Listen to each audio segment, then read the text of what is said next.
ஒரு காலத்தில் ஒரு சிறிய கிராமத்தில் ராமு என்ற ஏழை விவசாயி வாழ்ந்தான். அவனிடம் பெரிய நிலங்களோ ஆடம்பரமான வீட்டோ எதுவும் இல்லை.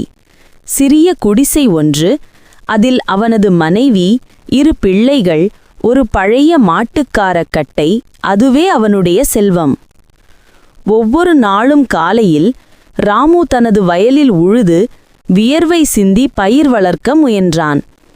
ஆனால் மழை குறைந்தாலும் பயிர் காய்ந்து போகும்.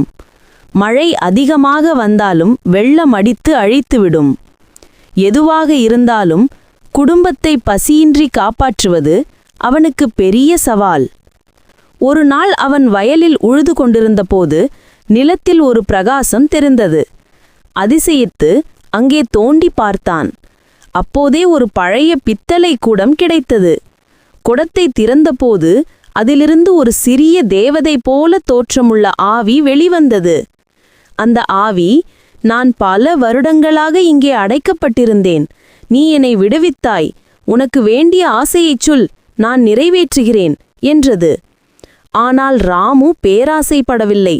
அவன் சொன்னான், "என் குடும்பம் தினமும் பசியின்றி இருக்கட்டும். என் வயலில் நல்ல பயிர் விளையட்டும். மற்றவர்களும் பசியின்றி வாழட்டும்." ஆவி சிரித்து, "உன் மனசு சுத்தம். அதனால் உன் ஆசை மட்டுமல்ல, கிராமமெங்கும் நிறைவேறும்" என்று ஆசீர்வதித்தது. அந்த நாள் முதல் ராமுவின் வயலில் பசுமை குலுங்கியது. மற்ற விவசாயிகளும் நல்ல விளைச்சல் பெற்றார்கள். கிராமம் பசியற்றது, சந்தோஷமுற்றது. அவனது நல்ல மனசால் அவன் பசுமை ராமு என்று எல்லோராலும் அழைக்கப்பட்டான்.